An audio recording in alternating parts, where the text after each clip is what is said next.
Pues nadie te ama como yo, pues nadie te ama como yo.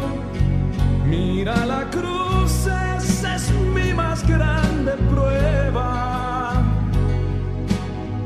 Nadie te ama como yo. Bienvenidos a Creciendo Juntos en Nuestra Fe Católica, el programa que le ayudará a conocer la riqueza de su fe y a profundizar en su relación personal con Jesucristo en su iglesia. Y ahora con ustedes, el Padre Julián Cardona. Nadie te ama como yo. Muy buenos días para todos ustedes en esta hermosa mañana. Quiero acogerlos con el corazón lleno de gozo porque tenemos el milagro de la vida, porque podemos estar una vez unidos como hermanos, escuchando la palabra de Dios, meditando en torno a los misterios de nuestra fe, maravillándonos de la grandeza, de la misericordia, del amor de Dios para todos nosotros. Allí donde te encuentras, donde la gracia del Señor te permite estar en este momento para que te unas a nosotros como una sola comunidad de fe y de amor. Vamos a invocar al Dios de los cielos diciendo, en el nombre del Padre y del Hijo y del Espíritu Santo. Amén. Te alabamos y te bendecimos, Señor, Creador y Redentor nuestro. Padre, Hijo y Espíritu Santo, te adoramos como un solo Dios en las tres personas que conforman esta comunidad de amor que eres tú, Santísima Trinidad, Dios Padre, Dios Hijo, Dios Espíritu Santo. Sabemos, Señor, que es en la grandeza de tu amor en la que nos has creado, nos has permitido participar de esa dinámica de amor que desde toda la eternidad y por toda la eternidad ocurre siempre allá en el interior de tu Santísima Trinidad.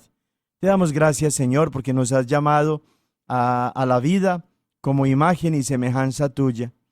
Los atributos propios de ti como Dios nos los has dado a nosotros como participación y nos has constituido entonces no solamente imagen y semejanza tuya, sino también tus hijos y tus hijas por toda la eternidad. Es por eso que nosotros en la Santa Iglesia Católica que fundó tu Hijo Jesús, cuando estuvo con nosotros aquí en la tierra, viviendo como uno de nosotros, es por eso que nosotros, Señor, bautizamos a nuestros niños en la Santa Iglesia Católica, porque queremos que lo más rápido posible ellos puedan recibir este don, este regalo propio de tu amor, de ser constituidos tus hijos y tus hijas por toda la eternidad. No esperamos hasta que sean adultos y tengan, como dicen muchos, el uso de la razón, porque no es desde la razón desde donde se entiende este misterio maravilloso, sino desde la fe. Ayúdanos, Señor, a seguir viviendo esta dignidad de ser tus hijos e hijas de la mejor manera posible. Que la vida que nos regalas, que los talentos y las capacidades, que el conocimiento que nos das, que nuestra fe, nuestra esperanza y el amor que has sembrado en nuestros corazones, que la posibilidad de vivir en familia y en comunidad, que cada una de estas bendiciones que proceden de ti, las usemos correctamente para mostrar con nuestras acciones, con nuestras palabras, con nuestros gestos y actitudes, con los deseos de nuestro corazón, que somos tus hijos y tus hijas y que anhelamos un día, Señor, vivir contigo en el cielo por toda la eternidad, compartir esa mansión celestial de la que ya nos hablaba tu Hijo Jesús, que alimenta nuestra esperanza, que le da sentido a nuestra fe y que enciende nuestro amor para que al practicar la caridad con nuestros hermanos y hermanas, al servirte a ti en la presencia, en la persona de quienes están más necesitados, nos ganemos entonces esa recompensa eterna que nos hace verdaderamente ricos por toda la eternidad. Amén. En el nombre del Padre, y del Hijo, y del Espíritu Santo. Amén. Nos encontramos, hermanas y hermanos, en el domingo 33 del tiempo ordinario. Este domingo es el último del año en el que seguimos como la secuencia, pues, de este tiempo ordinario, con los números ordinales que se convierten como en referencia para ir contando nosotros cada domingo de este tiempo litúrgico. Y digo que es el último domingo en el que contamos esa secuencia pues de números ordinales, porque la próxima semana, siendo todavía este domingo que viene, si Dios quiere, la próxima semana, parte del tiempo ordinario, ya no se cuenta como domingo 34 del tiempo ordinario, aunque lo es, sino que se toma desde la celebración inmensa, grandísima, maravillosa, que cae siempre en ese domingo, y es cuando celebramos a Cristo como Rey de todo el universo. Pues por el momento, en este domingo 33 del tiempo ordinario, el evangelio que tomamos es el de Lucas capítulo 21, versículos del 5 al 19. En aquel tiempo, como algunos ponderaban la solidez de la construcción del templo y la belleza de las ofrendas votivas que lo adornaban, Jesús dijo: días vendrán en que no quedará piedra sobre piedra de todo esto que están admirando, todo será destruido. Entonces le preguntaron: Maestro, ¿cuándo va a ocurrir esto y cuál será la señal de que está a punto de suceder? Él les respondió: cuídense de que nadie los engañe, porque muchos vendrán usurpando mi nombre y dirán: yo soy el Mesías, el tiempo ha llegado. Pero no les hagan caso. Cuando oigan hablar de guerras y revoluciones, que no los domine el pánico, porque eso tiene que acontecer, pero todavía no es el fin. Luego les dijo: se levantará una nación contra otra y un reino contra otro. En diferentes lugares habrá grandes terremotos, epidemias y hambre, y aparecerán en el cielo señales prodigiosas y terribles. Pero antes de todo esto, los perseguirán a ustedes y los apresarán. Los llevarán a los tribunales y a la cárcel y los harán comparecer ante reyes y gobernadores por causa mía.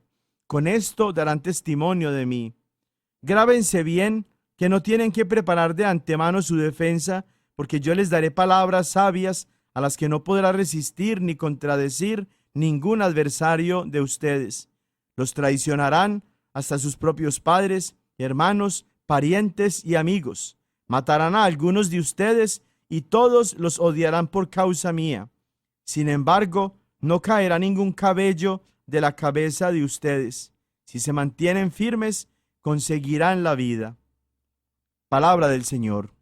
Gloria a ti, Señor Jesús. Este pasaje del Evangelio de San Lucas en el capítulo 21 es un pasaje mejor que junto con un pasaje que encontramos también en el Evangelio de San Mateo en el capítulo 24 y también en el Evangelio de San Marcos en el capítulo 14. Se habla de las señales del fin, de todas las circunstancias que van a acontecer al final de los tiempos. Nosotros, como cristianos católicos, sabemos muy bien y entendemos muy bien que Dios tiene un plan para toda la creación y de manera especial un plan para nosotros como hijos e hijas suyos. Ese plan consiste en la plenitud, en la plenificación de todas las cosas en Cristo. Ya nosotros sabemos que, como nos lo dice Gálatas capítulo 4, versículo 4, Hebreos capítulo 1, versículo 1, Cristo es la culminación del tiempo de espera en ese plan de Dios. Estamos viviendo el tiempo de la plenitud, el tiempo del cumplimiento de ese plan de Dios que como última etapa tenía la llegada de Cristo para la redención y la salvación de todos nosotros, quienes en obediencia, en confianza y en humildad acogemos esa salvación y la hacemos parte de nosotros en nuestra vida cotidiana. No al estilo de como tristemente algunos hermanitos protestantes siguen afirmando cuando dicen: basta con que tú tengas fe en el Señor Jesús y ya serás salvo. Gloria a Jehová, aleluya. Esa salvación que nos consiguió el Señor en la cruz ya no nos la quita ni el pecado, por tanto no importa si seguimos cometiendo pecados porque ya no nos van a quitar esa salvación. No, no es de esa manera como engañosamente todas estas sectas protestantes lo enseñan, vendiendo a precio de diezmos, colectas, pactos, alianzas, primicias, etcétera, vendiendo a precio de todas estas cosas una salvación engañosa que al final va a dejar a muchos perdidos y confundidos. La clave para entender este plan de Dios y de qué manera nosotros tenemos que abrirnos a ese plan salvador de Dios, nos lo ofrece Jesús al final de este evangelio en el versículo 19, cuando nos dice: si ustedes se mantienen firmes, conseguirán la vida. Eso mismo nos lo decía el Señor allá en el capítulo 7 del evangelio de San Mateo, donde nos dice: el que persevere hasta el fin se salvará. El que persevere hasta el fin se salvará es una manera diferente de enseñar la misma verdad que nos ofrece hoy San Lucas cuando dice: si se mantienen ustedes firmes, conseguirán la vida. La perseverancia, la constancia, la firmeza, la fidelidad, la confianza en medio de las dificultades, tentaciones, pruebas y persecuciones son necesarias para nosotros como cristianos católicos si queremos obtener la vida eterna. No le sirve de nada a un hombre o a una mujer al decir que son cristianos y que por un momento toman la palabra de Dios, pero que después entonces, en medio de todas las situaciones que se tienen que vivir como parte de esta vida humana, se olvidan del mensaje de Dios y ese plan de salvación que habían acogido al principio, lo rechazan después y vuelven a caer entonces en sus maldades y en sus pecados. Por eso no es cierta la afirmación de las sectas protestantes que dicen que como Cristo ya murió por nosotros en la cruz, esa salvación que nos alcanzó Cristo en la cruz ya no nos la quita nada ni nadie, ni el pecado mismo. Esa es una falsedad del demonio que ha sembrado toda esa mentira en el interior de las sectas protestantes, porque no quiere que estas personas se salven, sino que se condenen para toda la eternidad.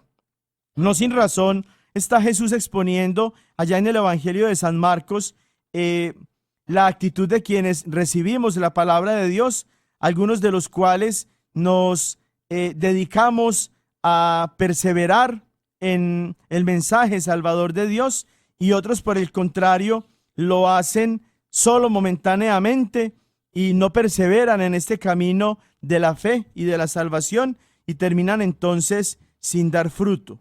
Cuando ustedes miran en el Evangelio de San Marcos, allá en el capítulo 3, para comenzar, cuando se habla de las espigas que son arrancadas en sábado, y cuando Jesús está enseñando algo diferente a lo que ya creían los judíos en ese momento en relación con la ley, pero de manera especial cuando nosotros nos vamos en el capítulo 4 a mirar la parábola del sembrador y nos damos cuenta que hay diferentes terrenos en los que la palabra de Dios cae y produce frutos en un tipo de tierra, pero no en todos. Nos damos cuenta que no es verdad que por el misterio de la salvación que Cristo nos alcanzó en la cruz, ya nosotros entonces estamos automática y definitivamente salvados, y que basta la fe en Cristo para nosotros salvarnos. Allá en el capítulo 4, versículos del 3 en adelante, dice lo siguiente: escuchen, una vez salió un sembrador a sembrar, pero resulta que al sembrar una parte cayó a lo largo del camino, vinieron las aves y se la comieron.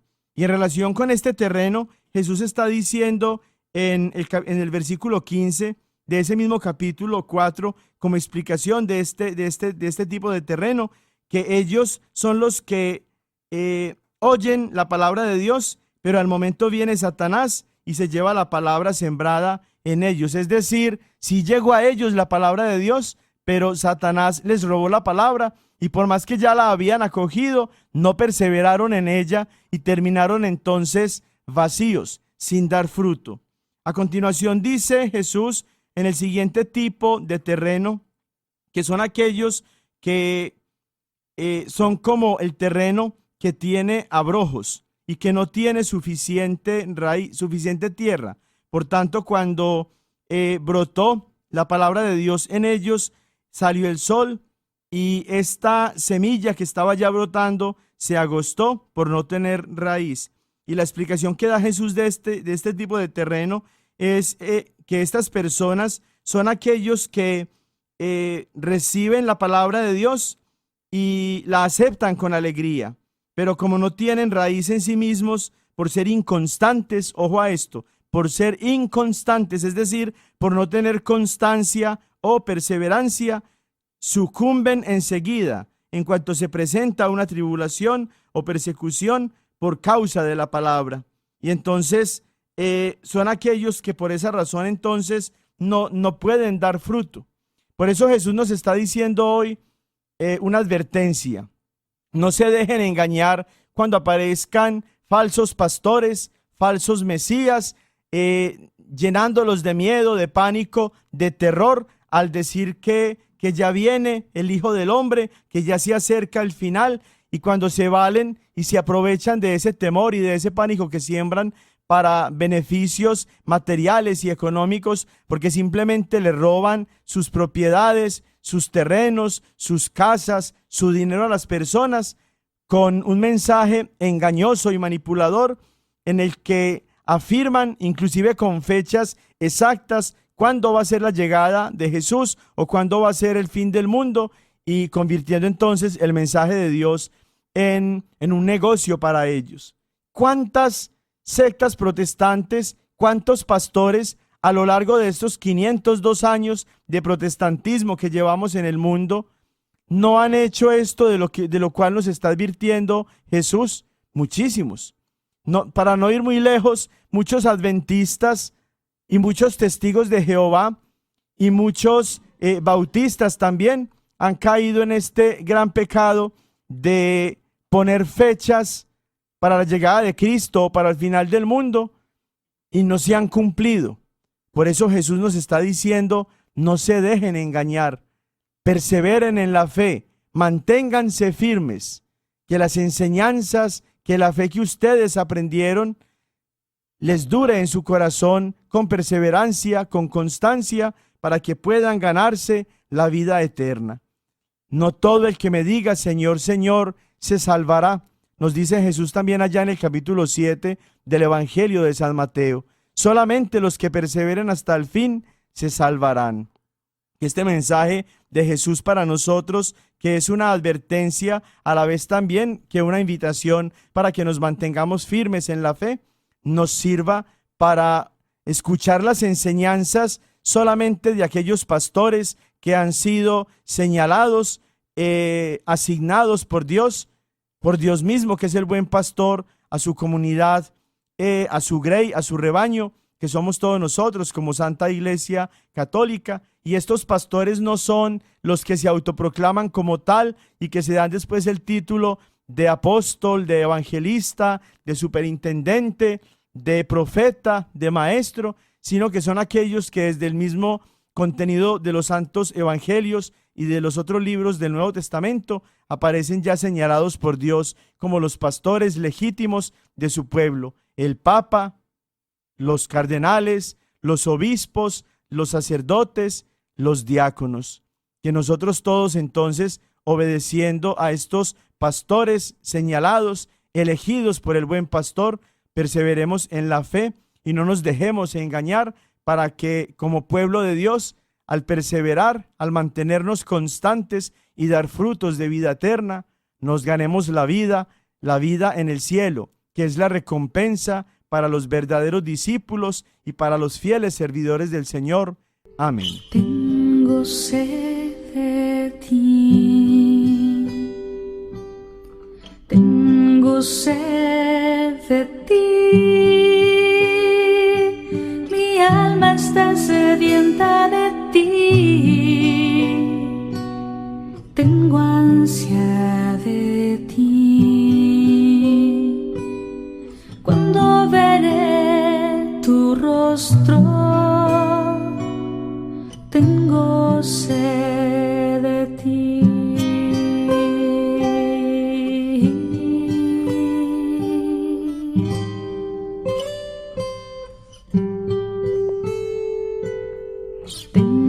tengo sed de ti, tengo sed de ti, porque vivo con tristeza, porque no hay alegría en mí. ¿Dónde estás, Señor? Yo tengo sed de ti, solo de ti, solo de ti, solo de ti, solo tengo sed de ti.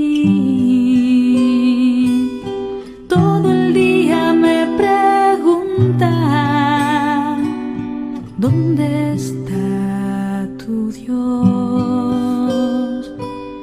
Dime por qué me olvidas, si yo solo te anhelo a ti, solo tengo sed de ti, solo tengo sed de ti. Tú eres mi Dios y mi salvación, solo tú, mi luz y mi verdad, solo tú, solo tengo sed de ti.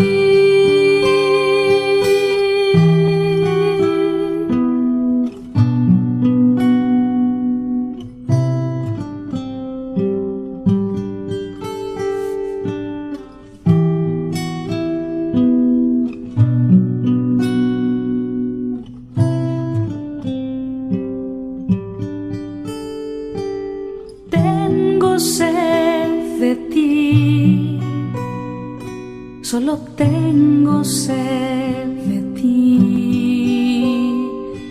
Tu luz y tu verdad vendrán sobre mí y podré llegar a ti. Solo tengo sed de ti, solo tengo sed de ti. Tú eres mi Dios, tengo sed de ti, de ti, solo de ti, solo tengo sed de ti. Y entonces con la hermana Glenda y esta oración tan hermosa que convierte ella en canción es el Salmo 42, que se titula o que desarrolla el tema de nuestra fe, que canta hermosamente la hermana Glenda y que dice en este salmo: tengo sed de ti. Venimos nosotros entonces mostrando cómo Dios sacia en su iglesia, en la Santa Iglesia Católica, la sed de todos nosotros como hijos y como hijas suyos, a través de las diversas formas de oración que, como decíamos, son esta forma, este modo a través del cual Dios permite que nosotros estemos en comunicación, en comunión con Él y Él con nosotros. Y la semana pasada iniciábamos entonces el desarrollo de este tema en lo que se refiere a las formas de oración. Ya habíamos dado antes, en 2 catequesis anteriores, las generalidades acerca de la oración. Habíamos entrado la semana pasada a estudiar, a profundizar cada una de las formas de oración que tenemos nosotros como cristianos católicos. Habíamos dicho que una forma de oración, una solita, una mera forma de oración, es la que los hermanitos protestantes comparten con nosotros, porque es la única forma de oración que ellos tienen, que es esta forma de oración vocal espontánea. Solamente ellos comparten con nosotros esa forma de oración, porque piensan ellos, creen ellos, afirman ellos que esa es la única forma de oración permitida o existente en las Sagradas Escrituras y por tanto en la fe cristiana, pero eso no es cierto. Nosotros como cristianos católicos tenemos otras formas de oración adicionales a la de la oración vocal espontánea que comparten los hermanitos protestantes con nosotros, que copiaron inclusive ellos de nosotros, porque la iglesia cristiana católica existe desde hace 1500 años antes que la primera iglesita, el primer changarrito protestante que surgió, que fue en 1520. Ya llevábamos nosotros como cristianos católicos 1520 años orando con todas estas formas de oración que ahorita estamos meditando en este tema acerca de la oración, justamente. Y decíamos entonces que desde las Sagradas Escrituras, nosotros como cristianos católicos, además de la oración vocal espontánea, que también la practicamos nosotros, por supuesto, porque está en la Biblia, y que nos copiaron los hermanitos protestantes, y que es la única forma de oración que ellos utilizan, tenemos nosotros como cristianos católicos otras formas de oración valiosísimas, hermosísimas, poderosísimas, hasta el punto que en una de ellas el mismo Jesucristo ora con nosotros y por nosotros. Decíamos entonces que la primera forma de oración es esta, de la que ya mencionaba yo tanto la semana pasada como ahorita en este resumen, que la compartimos nosotros como cristianos católicos con los hermanitos protestantes, que es la oración vocal espontánea, y tomábamos como ejemplos en la Biblia de esa forma de oración vocal espontánea Mateo 11 del 25 al 26, Lucas 10, 21 y Juan 11, 41 al 42. Son tres oraciones espontáneas que hace Jesús, es decir, desde su corazón, según como está en ese momento Jesús sintiéndose inspirado a hablar con el Padre de los cielos, animado por el Espíritu Santo, como nos lo dice uno de estos pasajes hermosamente, Lucas 10, 21, Jesús simplemente empieza un diálogo amoroso y confiado con Dios Padre. Así también nosotros, los cristianos católicos, oramos cuando hacemos uso de la oración vocal espontánea, tal y como lo hizo Jesús, y que, como decimos pues también desde 1520 en adelante, los hermanitos protestantes conservaron de la forma de oración cristiana católica, hasta el punto pues que es la única forma de oración que ellos utilizan desde hace 502 años. Pero esa, decíamos, no es la única forma de oración vocal existente. También está la oración vocal recitada, y se diferencia de la espontánea, como decimos, en que aquí se siguen formatos de oraciones que ya están previamente escritos, inspirados por alguien más, que los tomamos nosotros apropiándonos de esas palabras de la oración para convertirlas en nuestras propias oraciones. Y esa es también una forma de oración vocal permitida, aceptada, que está inclusive presente en la Santa Biblia. Y para eso decíamos que Mateo 26:30 y Marcos 14:26 nos presentan a Jesús orando también de esta manera. Jesús también recitó. Eso en paisa significa que Jesús también rezó. Jesús rezó con los salmos. Rezar, decíamos, significa recitar las palabras que están contenidas en fórmulas de oraciones que ya previamente alguien más, diferente de nosotros, escribió, pero que son oraciones válidas, útiles, poderosas, cuando nosotros nos apropiamos de las palabras de esas oraciones y las hacemos entonces nuestras y se las presentamos al Señor con mucha fe. Eso mismo hizo Jesús cuando rezó con los salmos, como nos lo ofrecen esos dos pasajes que ya nosotros pues acabamos de mencionar. Y más aún, Jesús no solamente rezó de esa manera, Jesús no solamente hizo oración rezando o recitando con los salmos de esa manera, sino que decíamos también que Jesús nos mandó y nos enseñó a orar. Jesús, como Dios, tiene toda la autoridad para mandarnos y nosotros obedecemos. Jesús, por otro lado, como maestro, tiene también toda la autoridad para enseñarnos y nosotros obedecemos. ¿Por qué nos decimos discípulos? Porque tenemos un maestro y ese maestro es Jesús. Y nosotros como buenos discípulos, nosotros los cristianos católicos como buenos discípulos, obedecemos a lo que Jesús nos enseña. En Lucas capítulo 11, versículos del 1 al 4, Jesús nos está enseñando cómo orar. Y nos está enseñando porque cuando él mismo terminó de orar, uno de sus discípulos le dice a Jesús: enséñanos a orar como enseñó Juan a sus discípulos. Y Jesús no nos enseñó a orar al estilo de los hermanitos protestantes que, como decíamos la semana pasada, empiezan a levantar la voz y a gritar y a desmayarse y a tener como ciertas manifestaciones de epilepsia o cosas así cuando están haciendo sus oraciones, y repiten fórmulas como gloria al Señor, alabado sea Jesús, ¿cuántos dicen amén? Aquí se siente la gloria, aquí sí hay poder, gloria al Señor, gloria a Jehová, aleluya. No, cuando ante la petición de este apóstol, de este discípulo de Jesús, Jesús nos enseña a orar. Miren cómo es que nos enseña Jesús, el Maestro, Jesús el Maestro, aquel a quien nosotros obedecemos, aquel que nos enseña la verdad de Dios. Cuando oren, digan: Padre, santificado sea tu nombre, venga tu reino, danos cada día nuestro pan cotidiano y perdónanos nuestros pecados, porque también nosotros perdonamos a todo el que nos debe, y no nos dejes caer en la tentación.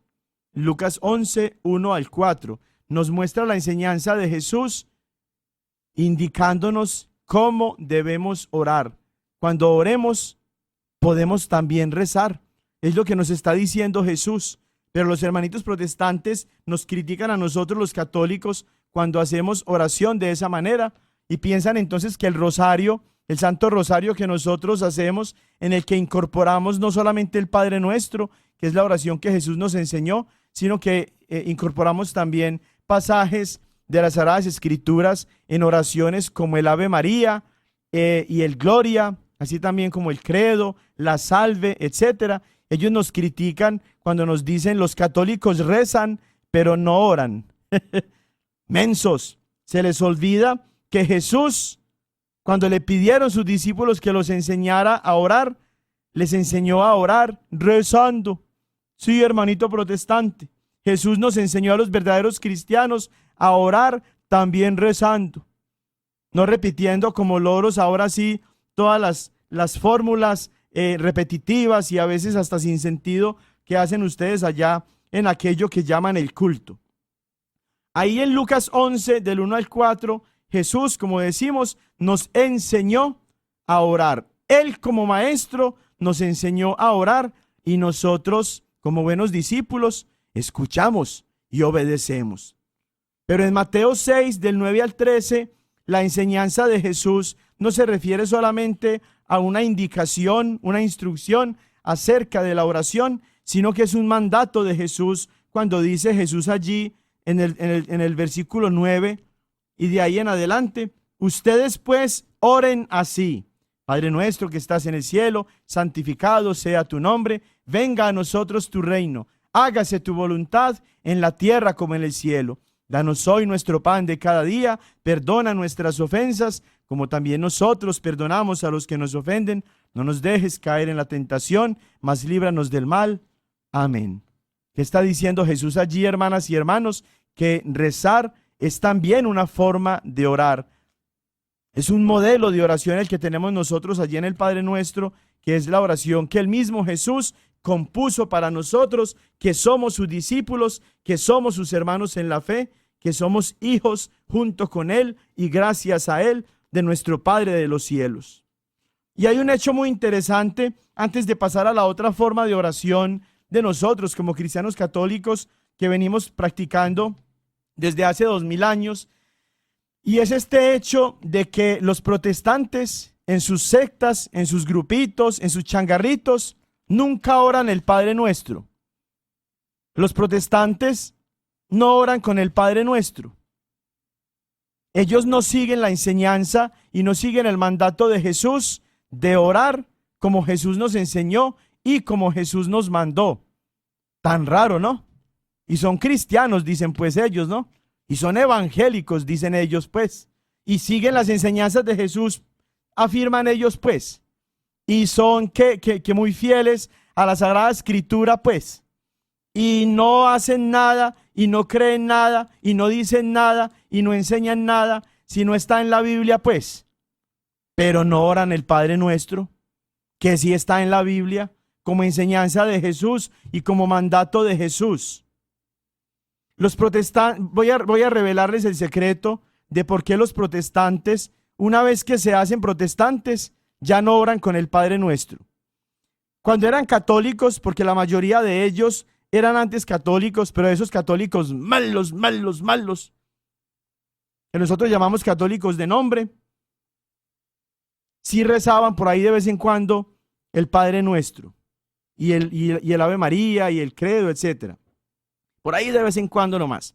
Pero ya una vez que se hacen protestantes, ya ellos no vuelven a rezar o a hacer oración con el Padre Nuestro. Les voy a revelar el secreto de por qué no. Primero, porque ellos toman mal una enseñanza de Jesús de la que vamos nosotros a hablar más adelante, cuando estemos en el apartado ya de la apologética, de la oración católica, y es cuando toman ellos el pasaje en el que Jesús está diciendo que al orar no usen muchas palabras, creyendo que por decir todas estas palabras van a ser escuchados ustedes por Dios. Que en la Biblia de los protestantes, en la Reina Valera, una Biblia malita que tienen ellos, mal traducida y que saca de contexto las enseñanzas, dice esta versión de la Biblia que al orar no usen vanas repeticiones como los gentiles. Eso está en Mateo 6, del 7 al 8. Entonces, basados en la mala interpretación de ese pasaje, ellos creen que si uno reza repitiendo aún lo que el mismo Jesús nos mandó y nos enseñó que si repitiéramos, está uno orando mal.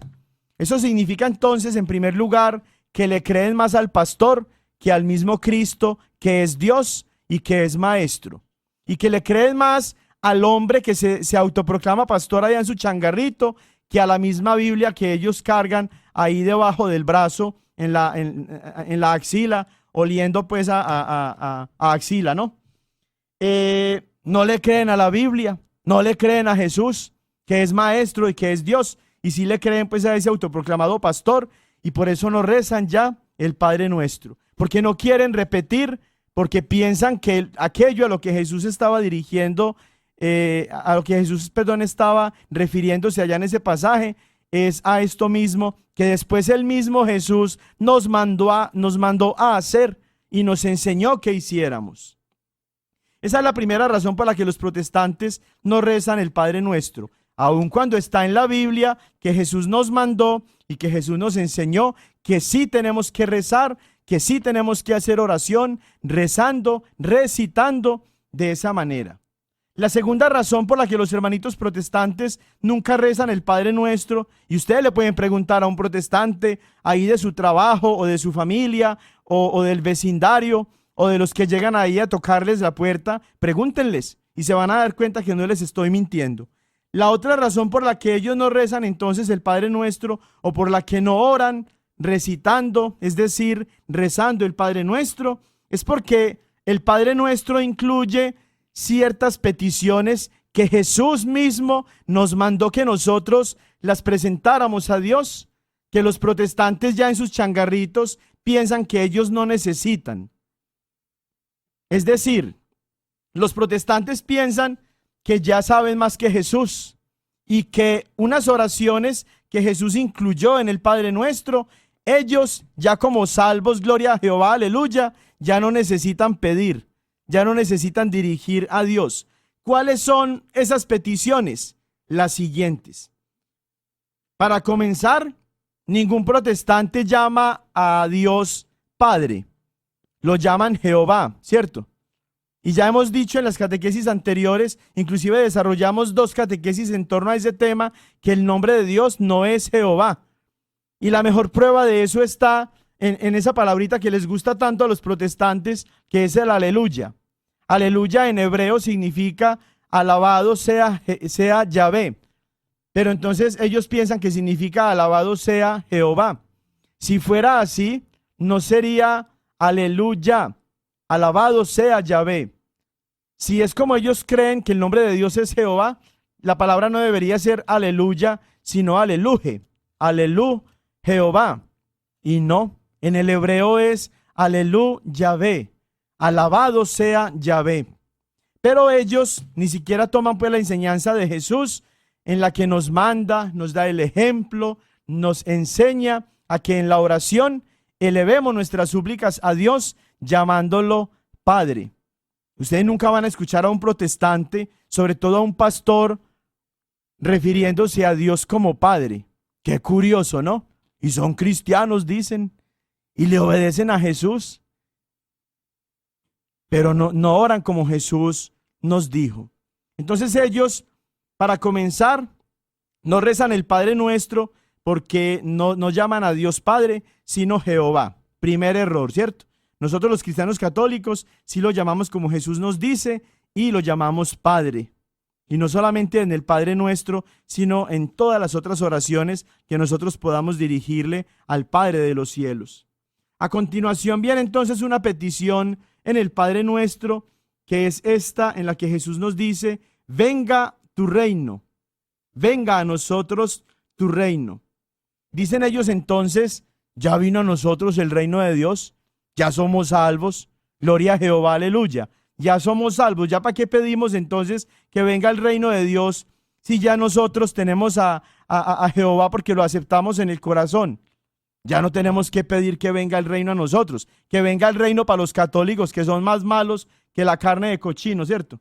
Pero para nosotros no, pues porque ya nosotros estamos salvados, gloria a Jehová, aleluya. Luego viene esta otra petición que dice: hágase tu voluntad, así en la tierra como en el cielo. Y dicen ellos entonces a continuación: es que nosotros ya la hacemos. Si ya no tenemos pecado, es porque hacemos la voluntad de Jehová siempre. Los que no la hacen son los católicos, que esos sí son malos. Esos sí son borrachos, adúlteros, drogadictos, bailan el perreo. Ellos son los que necesitan orar eso, de que se haga la voluntad de Jehová en la tierra, así como ya se hace en el cielo. Pero nosotros no, estamos ya salvados. ¿Cuántos dicen amén? ¿Cuántos pactan con $500? Ya por eso ellos entonces no oran tampoco el Padre Nuestro, porque ya ellos no necesitan pedir que se haga la voluntad de Dios, porque ellos, según como ya son salvados para siempre, ya entonces la cumplen. Y viene la petición mayor, con la cual ellos no se identifican y que sí nos identifican a nosotros como católicos, por lo cual nos sentimos alegres de que sea así, y es lo que nos dice Jesús: perdónanos nuestras ofensas, así como nosotros hemos perdonado a los que nos ofenden. ¿Qué nos tiene que perdonar Dios a nosotros si ya una vez que aceptamos por la fe a Jesús como Salvador, ya no tenemos pecados? Gloria a Jehová, aleluya. Ya no tenemos pecados. Pecados tienen los católicos. Cuando yo era católico, yo era un pecador. Pero ahora que conocí al Señor y estoy en la verdad, ya no tengo pecados, y por eso no necesito decir en el Padre Nuestro que nos perdone el Señor nuestros pecados, porque ya no tenemos. Pero sí tenemos pecados. Y la Biblia nos enseña que el que dice que no tiene pecado es un mentiroso y hace mentiroso a Dios. Pero ellos no, pues ellos ya están más salvados que, ya tienen más gloria a ellos que el mismo Dios. Ya son más santos que el mismo Dios. Y por eso entonces no necesitan orar diciéndole al Señor que les perdone sus pecados, así como ellos se comprometen a perdonar a aquellos que hacen cosas malas contra ellos. Y como complemento, la última petición del Padre Nuestro dice entonces: no nos dejes caer en la tentación y líbranos del mal. Y entonces ellos tampoco se identifican con esta plegaria en la oración del Padre Nuestro, porque como ya no tienen pecado, tampoco el demonio los puede tentar, y entonces tampoco necesitan pedirle a Dios que los libre de la tentación y que los libre también de caer en el mal. Porque los únicos que caemos en el mal, dicen ellos, somos los católicos, ¿cierto? Esa es la razón, la segunda razón, hermanas y hermanos, por la cual los protestantes no rezan el Padre Nuestro. La primera razón, como decíamos, porque significaría rezar, repetir, recitar fórmulas que ya están establecidas, en este caso por el mismo Jesús. Y la segunda razón, porque las peticiones que allí se incluyen no son peticiones con las que ellos se identifican ya, porque ya están más allá de la gracia de Dios y ya por eso no necesitan ni siquiera la gracia de Dios, porque ya están salvados. Gloria a Jehová, aleluya. Los cristianos católicos, que somos los cristianos de verdad, desde hace 2000 años, y estamos en la iglesia verdadera de Cristo, que es esposa de Cristo y que es el cuerpo de Cristo, que es la iglesia justamente que con la ayuda del Espíritu Santo hizo la Biblia con 73 libros, no con 66, y de la cual después se apropiaron los protestantes y le quitaron siete libros y se adueñaron de ella hasta el punto de enseñar con mentiras que ellos hicieron esa Biblia. Nosotros, como cristianos católicos, que aún hicimos la Biblia, como les acabo de mencionar, sí oramos como Jesús hizo, como Jesús nos mandó y como Jesús nos enseñó, haciendo uso de la oración vocal recitada, tomando fórmulas que ya están prescritas por alguien más, como los salmos, como el Padre Nuestro, aún como el Santo Rosario. Y oramos como Jesús oró, oramos como Jesús nos mandó que oráramos, oramos como Jesús nos enseñó que oráramos. Además entonces de la oración vocal, que existe de dos formas, espontánea y recitada, hay en la Santa Iglesia Católica desde hace 2000 años una oración que se llama mental. Esta forma de oración la utilizamos cuando, sin necesidad de pronunciar palabras en voz alta o en voz baja, nos dedicamos en nuestra mente y podríamos decir también en nuestro corazón a entablar un diálogo amoroso y confiado con el Padre de los cielos, que conoce nuestros corazones y que desde lo secreto nos escucha. Y allí recordamos entonces en Mateo 6, versículo 6, la enseñanza de Jesús acerca de la oración, que está un poquitito antes de los versículos 9 al 13, que ya nosotros pues miramos en la oración vocal recitada, que los protestantes no creen y no, en la que los protestantes no creen y que no la aceptan, pero que sí está allí. Y este versículo de Mateo 6:6 nos dice lo siguiente: tú en cambio, cuando vayas a orar, entra en tu aposento y después de cerrar la puerta, ora a tu Padre que está allí en lo secreto, y tu Padre que ve en lo secreto te recompensará. Como nosotros sabemos que Dios conoce nuestros corazones y nuestros pensamientos, y como nosotros sabemos también que Dios escucha y sabe nuestras necesidades aún antes de que nosotros se las presentemos, es por eso que nosotros también tenemos mucha confianza cuando elevamos a Dios nuestra petición de forma mental, cuando sin necesidad de pronunciar palabras, como decíamos, estamos en comunicación, en comunión, en diálogo, en encuentro con Dios. Y hay un ejemplo muy hermoso, anterior a Cristo inclusive, del cual después se inspira la Santísima Virgen María para proclamar el Magnificat, que es ese himno maravilloso que encontramos allá desde Lucas 1:46 en adelante, donde la Santísima Virgen María está proclamando la grandeza de Dios. Y este pasaje es el de Primera de Samuel, capítulo 1, versículos del 9 al 17. Una mujer que va al templo a hacer oración, hace oración de esta manera, hace oración mental. Escuchen por favor. Pero después que hubieron comido en la habitación, se levantó Ana, es esta mujer de la que les hablo, y se puso ante Yahvé. El sacerdote Elí estaba sentado en su silla contra la jamba de la puerta del santuario de Yahvé. Estaba ella llena de amargura y oró a Yahvé llorando sin consuelo e hizo este voto. Ana estaba muy triste porque no había podido tener hijitos y por eso se fue muy triste, llena de amargura para el templo, para el santuario de Yahvé. Y allí se puso entonces a orar con el Señor de esta manera: oh Yahvé Sebaot, si te dignas mirar la aflicción de tu sierva y acordarte de mí, no olvidarte de tu sierva y darle un hijo varón, yo lo entregaré a Yahvé por todos los días de su vida y la navaja no tocará su cabeza. Y miren acá, Como ella prolongase su oración ante Yahvé, Elí observaba sus labios. Ana oraba para sí. Se movían sus labios, pero no se oía su voz. Y Elí creyó que ella estaba ebria, porque estaba orando mentalmente. Movía sus labios, pero no pronunciaba palabra. Oraba mentalmente, oraba en su corazón. Y entonces va el sacerdote Elí, que la juzga porque piensa que ella está ebria, está borracha. Y al final ella le dice entonces al sacerdote Elí: no juzgues a tu sierva como una mala mujer. Hasta ahora, solo por pena y pesadumbre he hablado. Y cuando se da cuenta entonces Elí de su error, le dice: vete en paz y que el Dios de Israel te conceda lo que le has pedido. Ana, con toda la fe de su corazón, oraba mentalmente, oraba en su corazón.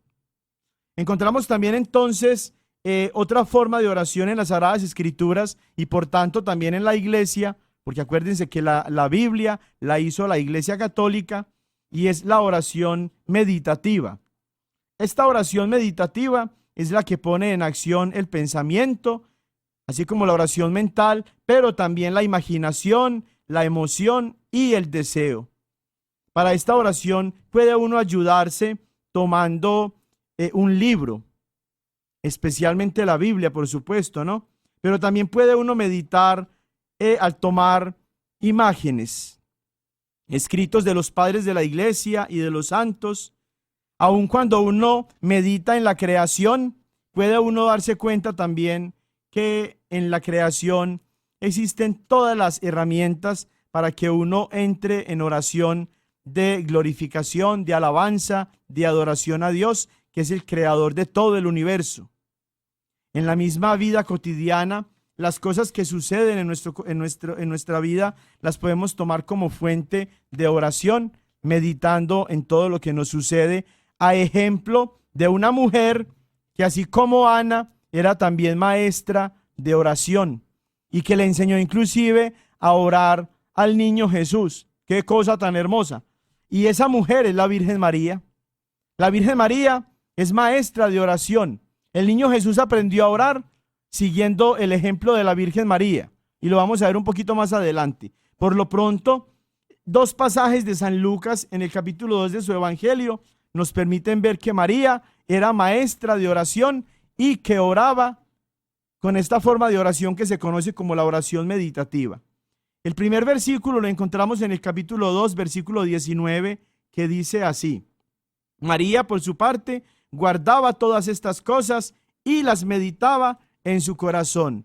Es en relación con el nacimiento de su hijo Jesús, porque María sí es madre de Jesús, verdadero Dios y verdadero hombre, que María entonces medita en el acontecimiento de la encarnación del Verbo de Dios, del Hijo de Dios, en su seno purísimo, en el seno purísimo de María, y medita todas estas cosas en su corazón.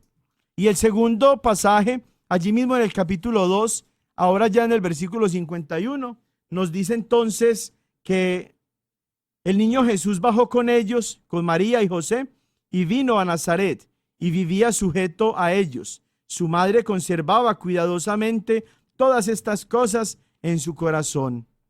Una vez que ya lo han encontrado en el templo y que la Santísima Virgen María entonces crece en su fe cristiana, porque María es la primera discípula, la primera creyente, la primera cristiana, medita todas las situaciones que están aconteciendo con su hijo Jesús, orando en su corazón. La Virgen María es modelo de oración, es maestra de oración para nosotros también, así como lo fue con el niño Jesús.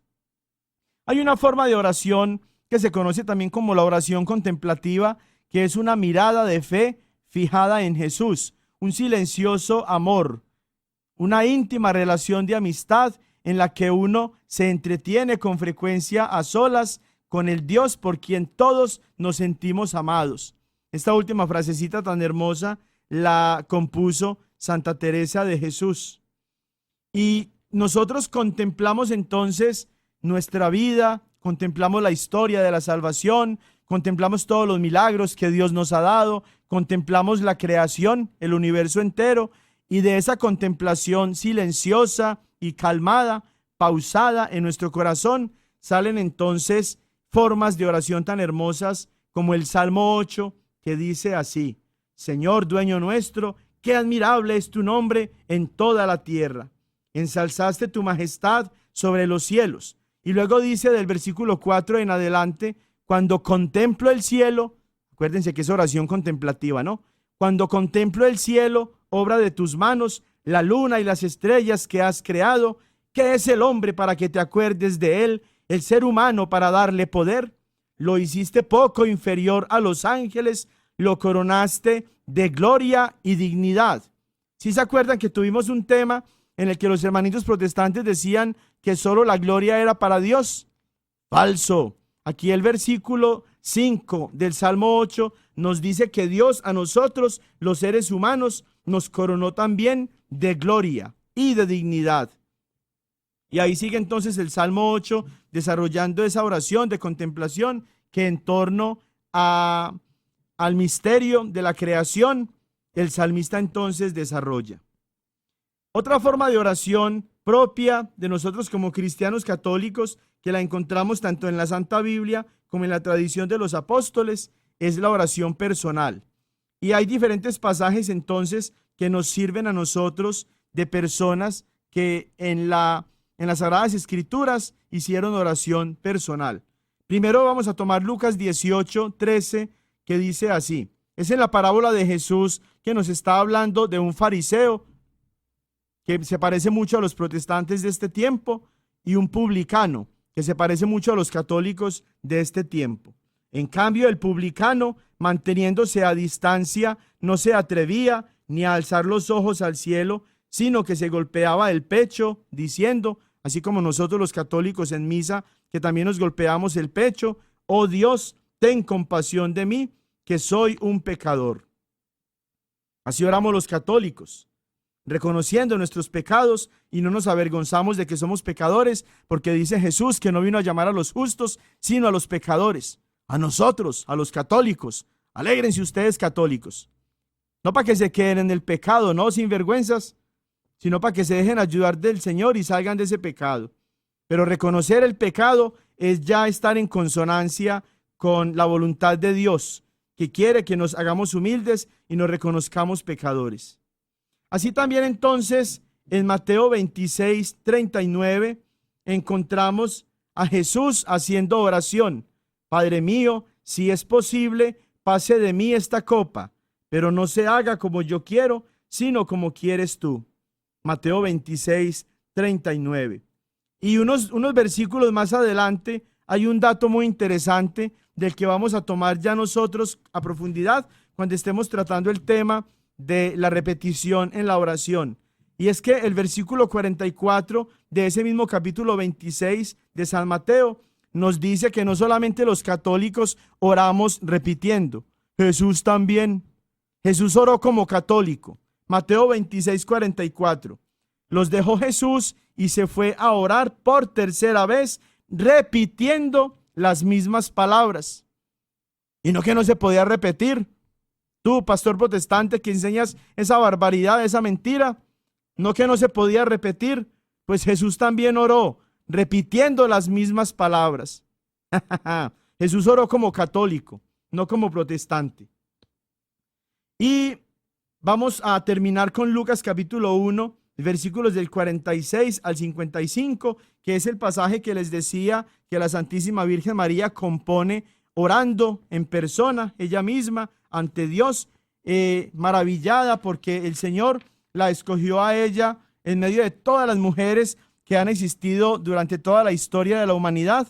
Nadie más que la Santísima Virgen María recibió este honor de ser constituida la madre del Señor, la madre de Dios, la Theotokos, la madre de Dios. Y por eso, llena ella del Espíritu Santo, decía: engrandece mi alma al Señor, y mi espíritu se alegra en Dios mi Salvador, porque ha mirado la humillación de su esclava.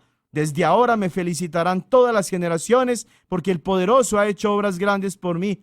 Su nombre es santo, y su misericordia llega a sus fieles de generación en generación. Y sigue entonces este capítulo, hasta el versículo 55, que por razón del tiempo no vamos a poder nosotros leer ahorita, pero que sí los invito a ustedes que lo tomen ahorita mismo, ahí en su Biblia que tienen ya en este momentito en sus manos, y que lo aprovechen para hacer oración personal, de adoración, de alabanza, de glorificación a Dios, usando las mismas palabras que la Santísima Virgen María ya usó para adorar, glorificar y bendecir al Señor.